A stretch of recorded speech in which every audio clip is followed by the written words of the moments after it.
has to be holistic. I think it has to permeate your entire life. Integrate the individual's goals with those of the organization.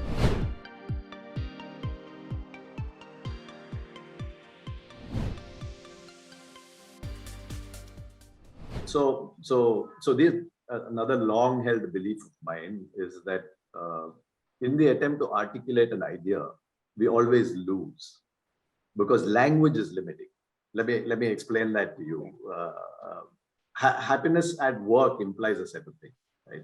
And I'm trying to now say, how do I define happiness at work? But my first question is, why happiness at work? Is happiness possible at work if you're unhappy outside work? Is happiness possible outside work if you're unhappy at work?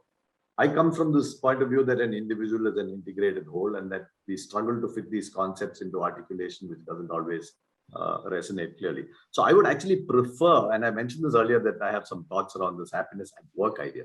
I would prefer that we address the question of happiness overall. I don't believe that you can be happy at work if you're unhappy outside work, and vice versa. I think that you're either happy or you're unhappy as a human being, and the two feed off of each other. So what I meant by words, for example, when the whole thought of work-life balance, that term got coined, it was an idea to help people to be happier by finding a balance. But again, look at how polarizing the words are.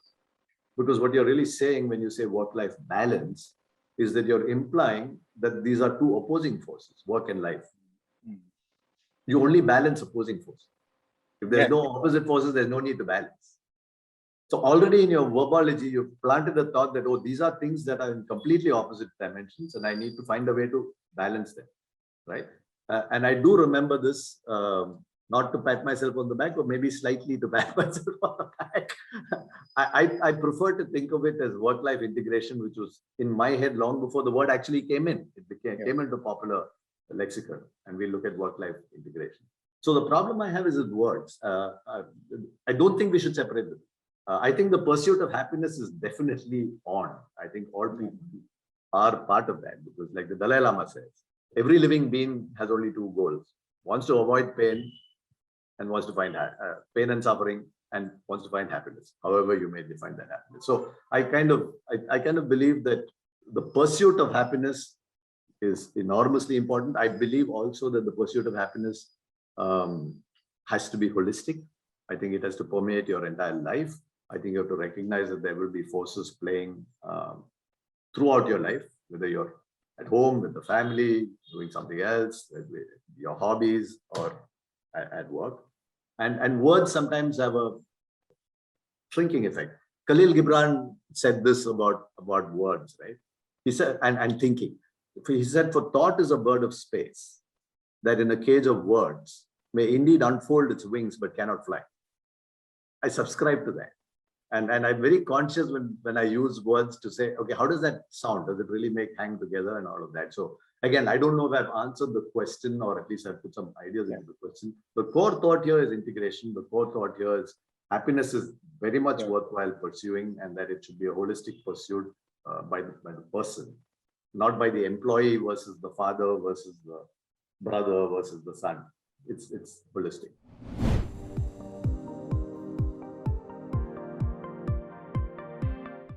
Back in the day, again, by rewinding the clock 40 years and looking back at my IIM academic lectures, we used to be told, and I don't know if the same is taught today in management schools, but I'm pretty sure that something similar to this is taught even today.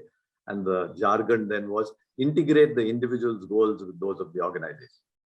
Sounds great. It's a top line throwaway statement. It's true.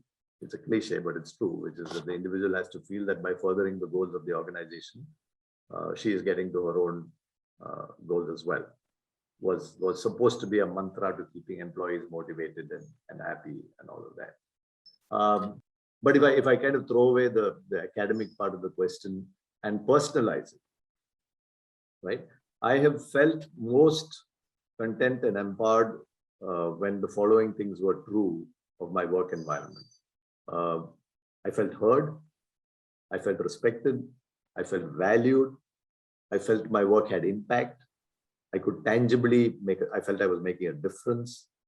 If all of these factors fall into place, then I ended up feeling I'm doing Correct.